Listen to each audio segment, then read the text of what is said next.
여러분 안녕하십니까? 5월 8일 금요일 KBS 아메리카 뉴스입니다. 캘리포니아주가 강력한 절수 규제 시행에 들어갑니다. 가주 수자원 관리국은 현재 물 사용량보다 25%를 더 줄이는 것을 목표로 하고 있는데요. 지역에 따라선 36%까지도 지금보다 물을 더 아껴 써야 합니다. 노승욱 기자의 보도입니다. 오는 15일을 기해 캘리포니아 전체가 전례 없는 절수 대책 시행에 들어갑니다. 가주 수도자원관리국은 지난 5일 통과된 강제 절수 규정에 따라 사업체는 물론 가정의 물 사용량을 제한하게 됩니다.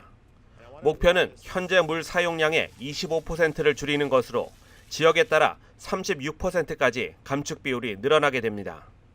심지어 잔디에 물을 주지 말라고까지 권고합니다. Things are changing and we need to change. And this drought is the catalyst for that. 시행령은 내려졌지만 아직 규정 위반 시 받을 처벌이나 벌금은 구체화가 안 된 상태. 이에 수도자원관리국은 약 한 달간의 유예 기간을 두고 그 후에 벌금 규정을 구체화하겠다는 입장입니다. 하지만 절수 규정을 위반한 도시들을 관리한 인력이 턱없이 부족합니다. 시정부들이 적극적으로 뜻을 같이해주지 않으면 처벌의 실효성 또한 떨어진다는 지적입니다. So we've already done a lot, so it's hard to squeeze that extra 25, 28% out. But we still see opportunity. We want to meet the governor's goal, and so we'll get to work and see what we can do. 현재 캘리포니아 지역 수도국에서는 정원의 잔디를 제거하거나 절수형 정원으로 가꿀 경우 스퀘어피트당 3달러 75센트까지 인센티브를 지급하는 프로그램을 운영 중입니다. KBS 뉴스 노승욱입니다. 아시아태평양 문화유산의 달을 맞아서 LA시가 선정한 올해의 문화예술단체로 한인 2세 탤런트 단체인 콜래보레이션이 선정됐습니다. 그 밖에 5월엔 LA 곳곳에서 다양한 아시안을 위한 문화 행사들이 열릴 예정입니다. 윤범수 기자의 보도입니다. 잠재력 있는 미래의 아시안 탤런트를 양성하고자 설립된 콜라보레이션이 올해의 아태 문화예술단체로 선정됐습니다. 공동작업을 의미하는 단어에 한국을 의미하는 K를 앞에 붙인 콜라보레이션은 지난 1999년 한인 코미디언 폴 김 씨가 젊은 아티스트 인재들의 등용을 위해 만든 무대 공연입니다. Empowerment through Entertainment, 공연을 통한 아시안 커뮤니티의 역량 강화를 슬로건으로 지난 2006년에는 비영리 단체로 등록했고 이제는 미 전국 16개 대도시에 지부를 둔 큰 단체로 성장했습니다. We've grown so much. A lot of our artists who were, just starting out or just doing it for fun, a lot of them have gone on to become professional artists, and I think that that's so amazing to watch over the years. 16 years, there's been a lot of change. 오늘 LA시가 주최한 아태 문화의 달 기념 행사에서는 콜래보레이션과 함께 또 다른 아태 연예계 종사자들의 연합체인 K2와 아태 필름 페스티벌을 주최하는 비주얼 커뮤니케이션도 올해의 단체상을 수상했습니다. 아태 문화유산의 달인 5월부터 시작해 LA 곳곳에서는 오는 7월 말까지 다양한 아시안 문화 행사들이 이어질 예정입니다. 미국 내 아태 이민 선조들의 발자취와 문화적 기여도를 기념하는 아태 문화유산의 달은 지난 1977년 뉴욕주 연방 하원의원들이 아시아 태평양 유산 주간을 만들면서 시작됐습니다. 이후 1990년 조지 시니어 부시 대통령이 행사를 월간으로 확대하면서 오늘날에 이르렀고 현재는 뉴욕과 LA 등 대도시별로 기념 행사들을 치르고 있습니다. That this is the largest Thai community outside of Thailand and Korean community outside of Korea, and you can go through 39 countries, many of them Asian Pacific countries that are represented, and all of us that are here together recognizing that this is what we write today isn't just history we read, but that we make. 한편 LA에서는 이 기간 동안 모두 70여 개의 크고 작은 문화 행사들이 연이어 열리는데 올해는 일본과 중국 커뮤니티 내 문화 행사들이 대부분을 차지한 반면 한인 사회 또는 한국 문화 관련 행사는 찾기가 어려워 아쉬움을 자아내고 있습니다. KBS 뉴스 윤범수입니다. US 오픈 테니스 경기가 열리는 뉴욕 플러싱의 아서 애쉬 스타디움에 거대한 개폐식 지붕 공사가 한창입니다. 이런 지붕이 있는 테니스 경기장은 미국에서 처음이라고 합니다. 뉴욕 김일강 통신원입니다. 뉴욕 플러싱에 있는 아서 애쉬 스타디움, US 오픈 테니스 경기가 열리는 곳입니다. 이곳에는 지금 거대한 개폐식 지붕 공사가 한창입니다. 현존하는 경기장에 개폐식 지붕을 설치하기는 미국에서는 처음 있는 일입니다. The unique thing about this is we're trying to build a retractable roof over an existing stadium. From what I can tell, there's only one time in North America it's been done at BC Place out in Vancouver that we know of, and that's a much smaller stadium than ours. 새 지붕은 자체적인 기둥과 지지대를 갖고 있습니다. 즉 기존 경기장에 추가적인 하중이 실리지 않는다는 게 특징입니다. 이러한 지붕 공사는 지난 수년간 우천으로 인해 경기가 지연된 데 따른 것입니다. 윈블던과 호주 오픈 경기장과의 경쟁이 심화되고 있는 것도 그 배경입니다. 예산은 1억 5천만 달러. That we deal in a world of weather extremes right now, and we want to make sure for the benefit of the players, the fans, our broadcast partners. 하지만 오는 8월에 예약된 경기가 있어 7월 중에 공사가 일시 중단됩니다. 문제는 그것 때문에 애초 계획했던 2016년 US 오픈 경기장 완공이 힘들 것이란 점입니다.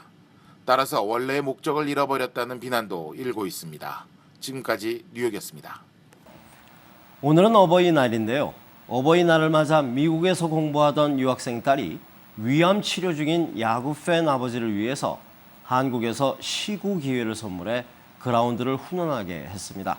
보도에 이진석 기자입니다.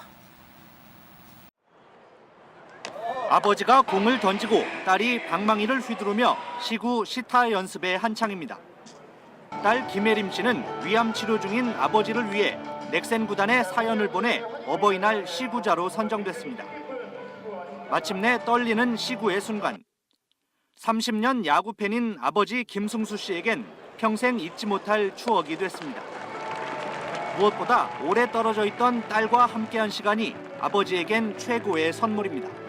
딸이 그런 선물을 해준 것 같아가지고 굉장히 좋고 오늘도 그 지방에서 올라왔는데 아주 기쁜 마음으로 올라왔습니다. 11살 때 미국 유학을 떠났던 딸은 아버지의 암 투병 소식에 지난해 중도 귀국했습니다.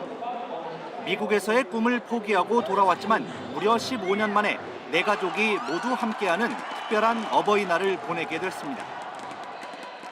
아빠 건강해져서 우리 집가 매일매일 오자. 고마워. 고마워.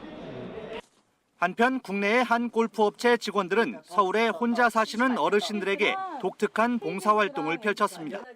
정성껏 마련한 선물과 함께 골프공으로 마사지를 해드리며 오늘 하루 아들, 딸 역할을 했습니다. KBS 뉴스 이진석입니다.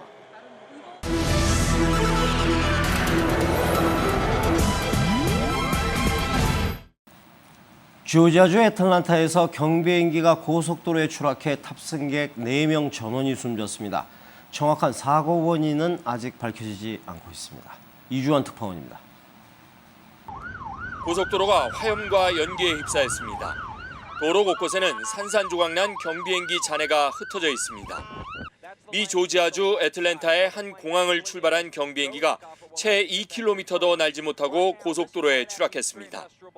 미시시피주로 향하던 비행기는 고도를 높이지 못한 채 도로 중앙분리대를 들이받았습니다.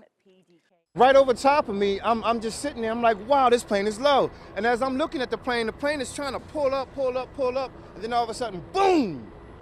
이 사고로 비행기 안에 타고 있던 아버지와 아들 2명 등 일가족 4명이 숨졌습니다. 도로를 달리던 차량 운전자들은 추락하는 비행기를 보고 급정거를 하면서 화를 모면했습니다. If I would have stayed on the gas, I would have met it head on. And it probably would have killed me. And I slammed on brakes, and by the time I did come to a halt. 사고 직후 조지아주는 도로를 봉쇄하고 현장 수습에 나섰습니다. 정확한 사고 원인은 아직 알려지지 않았습니다. 국가교통안전위원회 NTSB는 본격적인 사고 조사에 착수했습니다. 워싱턴에서 KBS 뉴스 이주환입니다. 중남부 지역에 토네이도 피해가 이어지고 있습니다. 특히 텍사스에선 악천 후에 열차가 탈선하고 가스정에 벼락이 쳐서 화재가 발생했습니다. 김한주 특파원입니다. 세찬 비바람 속에 하늘을 찢을 듯이 벼락이 내리칩니다. 토네이도가 발생하면서 텍사스주에서는 악천후로 인한 피해가 잇따랐습니다. Our neighbor called us and told us our house was gone. 천연 가스정에서 낙뢰로 화재가 발생했지만 밤중이어서 인명피해는 없었습니다. 기상이 악화되면서 북부에서는 열차 탈선 사고도 발생했습니다. 기관차 2대가 궤도를 이탈해 호수에 빠지는 등 모두 21대의 열차가 탈선했습니다. 4명이 다쳐 병원으로 후송됐습니다. 폭우와 함께 골프공 크기만한 우박까지 쏟아졌습니다. 곳곳이 범람하면서 차량 운전자들이 한때 고립돼 구조되기도 했습니다. 댈러스에서는 국제공항 주변 등 일부 도로에 물이 차오르면서 침수 경계령이 내려졌습니다. 미국 기상당국은 주말에도 폭풍우가 계속될 것으로 예보하고 주민들에게 유의할 것을 당부했습니다. 로스앤젤레스에서 KBS 뉴스 김한주입니다. 미 하원 국방위를 통과한 국방수권 법안에 고고도 미사일 방어망, 즉 사드의 하마드 배치를 환영한다는 내용이 포함된 것으로 확인되었습니다. 사드의 하마드 배치 결정에 영향을 미칠 것으로 예상됩니다. 이강덕 특파원입니다. 지난달 30일 미 하원 국방위는 사드 관련 조항이 포함된 국방 수권 법안을 통과시켰습니다. 법안에는 사드의 한반도 배치 문제를 놓고 한미한국 사이에 논의가 이루어진 사실을 알고 있다면서 북한의 핵과 미사일 위협으로부터 한국 국민과 주한 미군을 보호한다는 점에서 그런 능력의 배치는 상호 이익이 된다고 밝혔습니다.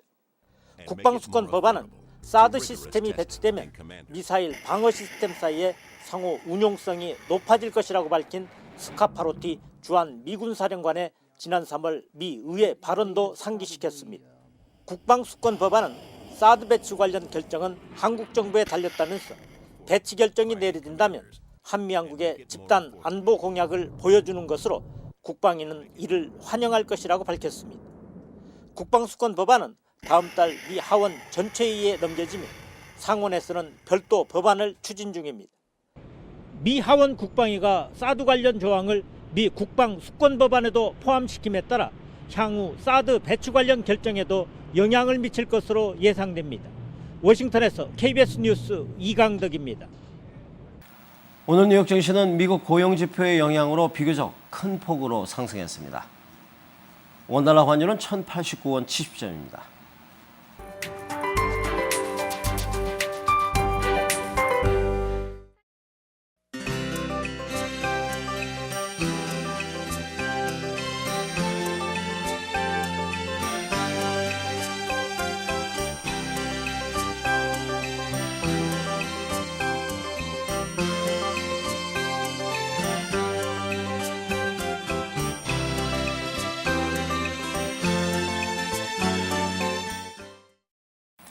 금요일 밤 KBS 아메리카 뉴스를 마칩니다. 즐거운 주말 되시기 바랍니다.